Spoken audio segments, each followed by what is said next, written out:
¿Y quiénes lo visitaban a Perón? Pero lo visitaba muy poca gente. Estaba, por supuesto, Tayana y mi padre, de mañana y de tarde. Perdón, ya que hiciste la mención a Tayana, también otra eminencia como tu padre y un gran hombre. Todo este fenómeno de las formaciones especiales a las cuales Perón evidentemente le desconfiaba y en alguna medida estaba, como vos decís, fastidiado con ellos. Tayana también escuchaba todo esto. Sí, sí. Pero Tayana tenía a su hijo que estaba en las formaciones especiales. Pero con nosotros de esos temas no hablaba. Esas cosas Perón la manifestaba.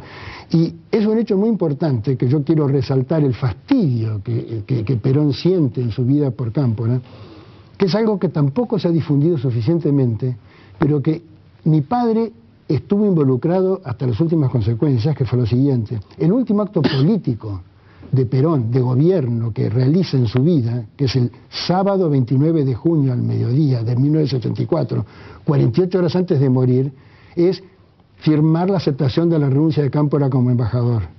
En México. Estaba en Argentina. En cuanto Perón se enferma, Cámpora se viene de México a la Argentina. Y eso cayó muy mal en Olivos. Ajá.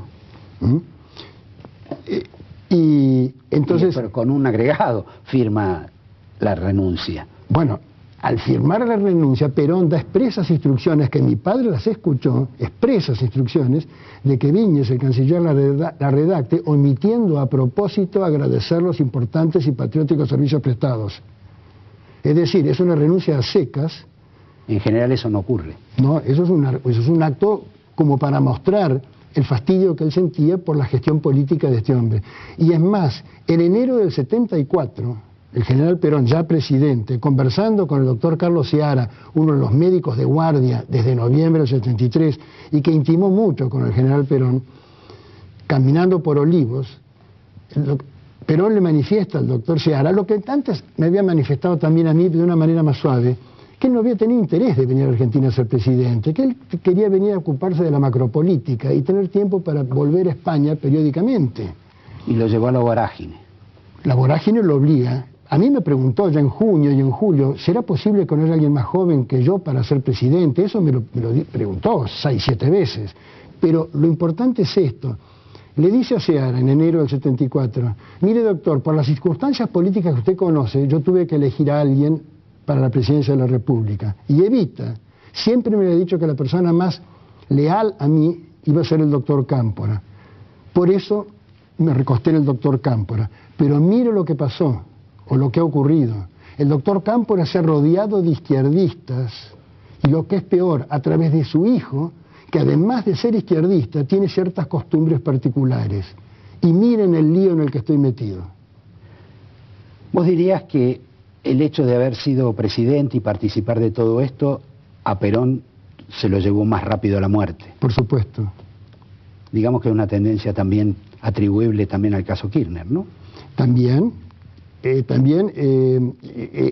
Yo esto lo he escrito y he tratado de dejarlo para la historia. Todo hombre de Estado que tiene alto estrés y tiene una enfermedad subyacente está condenado a acelerar esa enfermedad mientras dure las tensiones del Estado. Pero en el caso del general Perón, el primer infarto es a pocos días del evento del 20 de junio del 73, el disgusto de Ezeiza. Cuando viene. Y el segundo evento donde se agrava todo y termina con su muerte es a partir del disgusto del 1 de mayo del 74. Ahí empieza la angina de pecho de él a recrudecer de una manera difícil de gobernar y termina con su vida. ¿Eso es cuando es el atentado? No, es cuando a los imberbes. Pero había tenido también el episodio militar de Azul. Bueno, en ese yo tuve la oportunidad fantástica, porque yo tuve una oportunidad única en la vida. Me toca el electrocardiograma de rutina a la mañana siguiente y ya en Olivos, ¿no? Porque fue el 21 de enero del 74 y él ya se acaba de mudar a Olivos. Le hago el electrocardiograma y entonces cuando termina ya tenía una cierta, no le digo intimidad porque era un hombre que impartía respeto, un hombre que sabía mantener las distancias, era muy afable, muy correcto, pero impartía respeto. Pero le digo, ¿qué problema, general? A él no le dije presidente, porque él gustaba que le dijeran general. ¿Qué problema general. Y ya le había sacado los electrodos, se empezó a incorporar en la cama, se recostó en la cabecera de la cama y pasándose su mano por la cabeza, por el pelo negro, típico de él, me mira y me dice: doctor, al toro no se lo voltea cuando cuando embiste, se lo voltea cuando ya pasó. Y acordémonos que después el episodio de Videgain y Obregón Cano. Claro, son los gobernadores que fueron echados. Que pertenecían al ala progresista o más revoltosa del movimiento. Pedro, la verdad que es para pasar horas, te van a llamar de todos los canales ahora para que cuentes la historia. Desearía que te llamaran también algunos de los jóvenes de la Cámpora para que se ubiquen un poco históricamente entre lo que ellos piensan y lo que son. Pero hay dos preguntas, si me las podés contestar breve. La gente que iba con Perón, eran todos, digamos, muy denominados como de derecha. López Rega, ¿quiénes más? Y Esquer, el jefe de la custodia, Gamboa, que era el enfermero de confianza de toda la vida de él.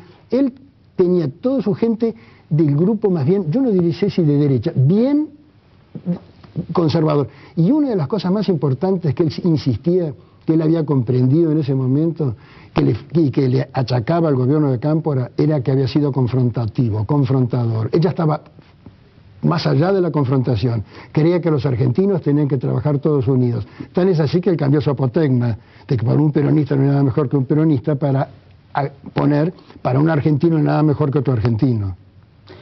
Y finalmente, dije dos, agrego otra. ¿Con Isabel qué tipo de relación había? Una buena pregunta. Ella era una mujer muy correcta, una ama de casa que hasta tenía la gentileza de llevarme a mí, cuando yo estuve allí en Gaspar Campos, una bandeja, el té con leche, muy solícita. Ella estaba en función de atenderlo y de complacerlo a él, ¿no es cierto? Pero era una relación más bien como podía llegar a ser padre-hijo, es decir, filial ella respecto de él. ¿Perón le hacía caso a López Rega, como pensaban algunos? ¿Lo entornaba, como decían algunos? Yo lo conocí y relato en este libro que te voy a regalar después. Que yo se lo voy a regalar al público. Que López Rega le podría dar consejos, pero el que tomaba todas las decisiones era él. Yo viví una muy importante. El médico está muy en contacto, muy próximo con el paciente. Pocos días antes de morir, todo el entourage, todo el entorno, decide colocarle un monitoreo para no estarlo molestando en el cuarto y se pudiera escuchar su voz del cuarto de al lado. Y eso llegó a la residencia de Olivos vía Bienestar Social y López Rega. Perón se puso furioso porque se sentía que lo estaban espiando, se arrancó, hizo sacar todo, ¿no es cierto? Y él mandaba hasta la última pastilla que recibía, él la analizaba. Los otros son todos cuentos, como el cuento del faraón y que le sacudieron las piernas. Esos son mentiras. La resucitación famosa de López Rega. Como el cuento. Es una pregunta que nos hacemos en este libro con Ciara. ¿Cuántos cuentos hemos oído en Buenos Aires de gente que cuando miramos, esa gente no la vimos nunca allí y todos cuentan cosas de allí? Bueno, Pedro, te voy a dar esto, que es un angelito, para que te acompañe. Muchísimas gracias. El libro. Y me quedan 90.000 preguntas por este tema, sobre todo lo que le gustaba comer a Perón, porque en la época que vivía con Evita le gustaba cocinar. No me puedo dar la nota sobre la diferencia entre Alfonsín y Sanz. Se lo llevó el doctor y encima quedamos sedientos con él. Les pido disculpas, se las voy a dar el próximo programa y realmente vale la pena verla.